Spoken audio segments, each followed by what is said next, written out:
بسم اللہ الرحمن الرحیم۔ انفارمیشن اینڈ اسپیچ کے معزز سامعین اکرام، السلام علیکم ورحمۃ اللہ وبرکاتہ۔ چاند پر سانس لینے کے لیے ہوا نہیں ہے، وہاں اپولو کے خلا بازوں کے لگائے ہوئے جھنڈوں کو لہرانے کے لیے کوئی ہوا نہیں ہے، تاہم چاند کی سطح پر گیسوں کی ایک بہت ہی پتلی تہ ہے جسے تقریباً ایک ماحول کہا جا سکتا ہے۔ تکنیکی طور پر یہ ایک ایکسوسفیئر سمجھا جاتا ہے۔ ایک خارجی کرہ میں گیسیں اتنی پھیلی ہوئی ہیں کہ وہ شاذ و نادر ہی ایک دوسرے سے ٹکراتی ہیں۔ وہ اس کی بجائے خوردبین توپ کی گیندوں کی طرح ہے جو مڑے ہوئے بیلسٹنگ رفتار پر بلا روک ٹوک اڑ رہی ہیں اور چاند کی سطح پر اچھال رہی ہیں۔ چاند کی فضا میں فی مکعب سینٹی میٹر صرف 100 مالیکیول ہوتے ہیں۔ اس کے مقابلے میں سطح سمندر پر زمین کے ماحول میں فی مکعب سینٹی میٹر تقریباً 100 بلین مالیکیول موجود ہیں۔ ان قمری گیسوں کا کل وزن تقریباً 55,000 پاؤنڈ یعنی 25,000 کلو گرام ہے، جس کا وزن ایک بھاری بھرکم ڈمپ ٹرک کے برابر ہے۔ ہر رات سرد درجہ حرارت کا مطلب یہ ہے کہ ماحول زمین پر گرتا ہے، صرف اگلے دنوں میں شمسی ہوا کی طرف سے لات ماری جائے گی۔ چاند کی فضا میں کئی عناصر کا پتہ چلا ہے۔ اپولو کے خلا بازوں کے چھوڑے ہوئے ڈیٹیکٹرز نے organ 14، helium 4، oxygen, methane, nitrogen, carbon mono oxide اور کاربن ڈائی آکسائڈ کا پتہ لگایا ہے۔ زمین پر مبنی اسپیکٹرومیٹرز نے سوڈیم اور پوٹاشیم کا پتہ لگایا ہے، جبکہ لیونر پروسپیکٹر آربائٹر کو ریڈون اور پولونیم کے تابکار آسٹوپس ملے ہیں۔ حال ہی میں سائنسدانوں نے یہاں تک پایا کہ 1 مائکرو میٹر سے بھی کم موٹی پانی کی مالیکیول چاند کی سطح پر زندہ رہ سکتے ہیں۔ لیونر ریکونائزیشن آربائٹر تقریباً 2012 نے ہیلیم کا پتہ لگایا۔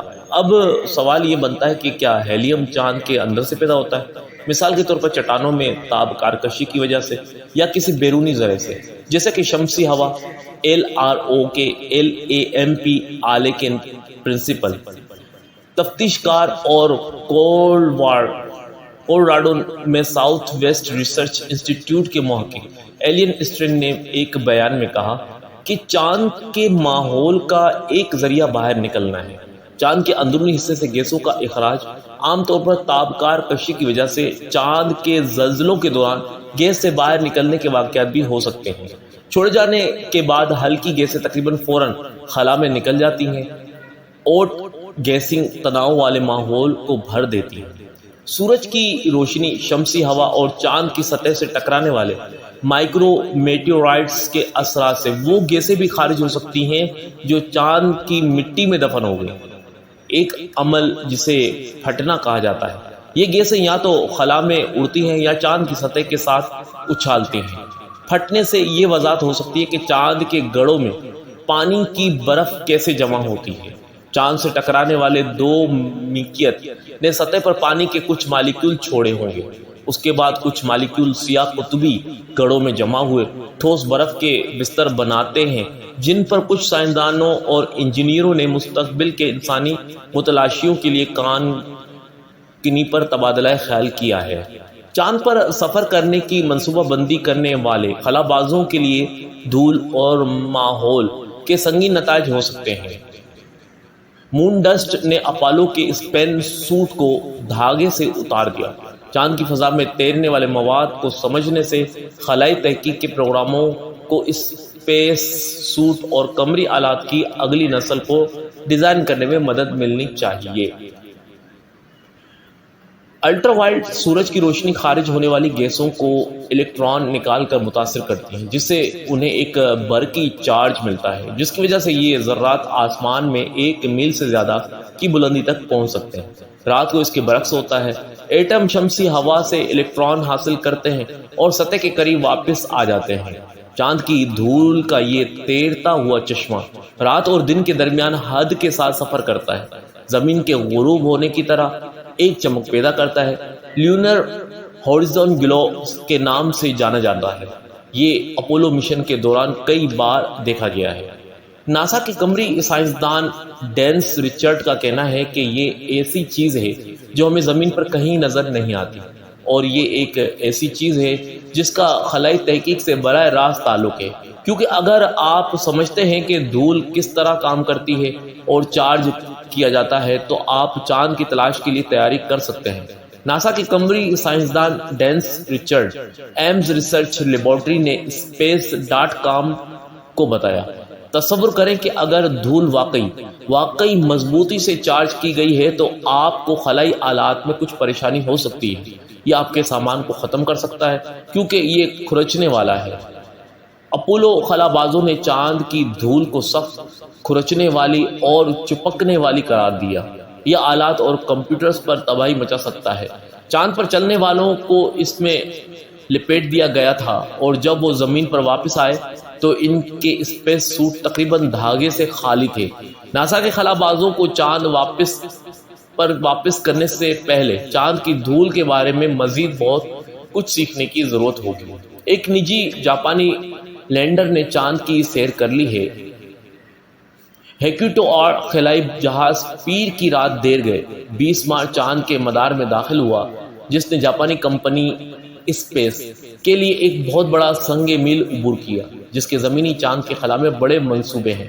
ٹوکیو میں مقیم اسپیس کے نمائندوں نے ایک بیان میں لکھا ہے کہ لینڈر کا قمری مدار میں کامیاب داخل ہونا پے لوڈ ٹرانسپورٹیشن سروس کے قیام کی جانب ایک اہم قدم ہے، کیونکہ اس سے یہ ظاہر ہوتا ہے کہ اسپیس صارفین کے پے لوڈرز کو چاند کے گرد مدار میں لے جانے کی صلاحیت رکھتی ہے۔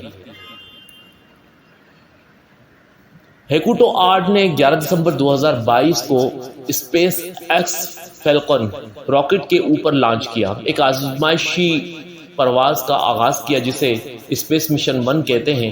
اس کے بعد لینڈر نے چاند تک ایک لمبا، لوپنگ اور انتہائی توانائی سے بھرپور راستہ اختیار کیا۔ آخر کا انجن جلنے کے بعد وہاں پہنچا جو رات 9:24 پر شروع ہوا۔ پیر کو اور منگل کو جاپان کے معیاری وقت کے مطابق صبح 10:24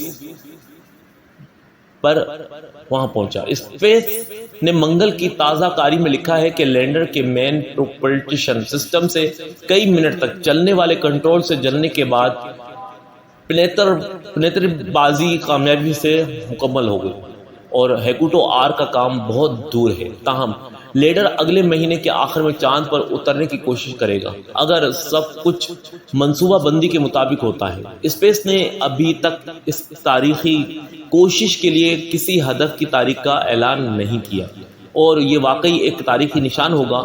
کبھی بھی نجی طور پر چلنے والا کوئی خلائی جہاز چاند پر نرمی سے نہیں اترا۔ آج تک کارنامے کو حاصل کرنے کے لیے صرف تحقیقات ہی امریکہ، سوویت یونین اور چین کی قومی خلائی ایجنسیوں نے کی ہیں۔ اگر ہیکوٹو آر لینڈنگ میں کامیاب ہو جاتا ہے تو یہ متحدہ عرب امارات کی خلائی ایجنسی کے لیے راشد نامی ایک چھوٹا سا روور تعینات کرے گا۔ چین UAE چاند روور مشن پر تعاون کریں گے۔ متحدہ عرب امارات کے ہوپ مارس مشن نے ریڈ سیارے پر اروڑا کی نئی قسم دریافت کی۔ جاپانی اسپیس لینڈر 2022 میں متحدہ عرب امارات کے چاند روور کو چاند کی سطح پر لے جائے گا۔ اگر سب کچھ منصوبہ بندی کے مطابق ہوتا ہے تو مشن 1 کے بعد چاند کی سطح پر 2 دیگر روبوٹ پروازیں نسبتاً تیزی سے چلیں گی، کیونکہ اسپیس سیسلز اکانومی کی بنیاد رکھنے میں مدد کے لیے کام کرتا ہے۔ مشن 2 اور مشن 3 کو بالترتیب 2024 اور 2025 میں شروع کرنے کا ہدف ہے۔ اسپیس کے نمائندوں نے کہا ہے کہ مشن 3 کا لینڈر سطح پر پے لوڈ لے جائے گا اور چاند کے مدار میں 2 مواصلاتی سیٹلائٹ بھی تعینات کرے گا۔ ہیکوٹو آر کی کامیابی کے ساتھ اب 2 نجی طور پر چلنے والے خلائی جہاز چاند کے گرد چکر لگا رہے ہیں۔ دوسرا کیپسٹون 1 ہے جو کہ کولراڈو میں قائم کمپنی ایڈوانسڈ اسپیس کے ذریعے ناسا کے لیے چلایا جانے والا ایک چھوٹا کیوب سیٹ ہے۔ کیپسٹ 1 پچھلے نومبر میں چاند کے ارد گرد ایک قریب ریکٹی لائنر ہالو آربٹ NRHO میں پہنچا۔ تحقیقات کی بنیادی کام قمری NRHO کے استحکام کی جانچ کرنا ہے، وہی راستہ جو ناسا کے چاند کے گرد چکر لگانے والے گیٹ وے خلائی اسٹیشن کے ذریعے لیا جائے گا، جو ایجنسی کے آرٹیمس پروگرام کا ایک اہم جز ہے۔ مائک وال آؤٹ وہاں کے مصنف ہیں۔ Grand centre publish 2018 Carl Tate کی تصویر کشی اجنبی زندگی کی تلاشی کے بارے میں ایک کتاب، اس کی پیروی کریں۔ امید کرتے ہیں چاند کے بارے میں جو آج ہم نے آپ کو معلومات دی آپ کو پسند آئی ہوگی۔ لائک اور شیئر ضرور کیجیے۔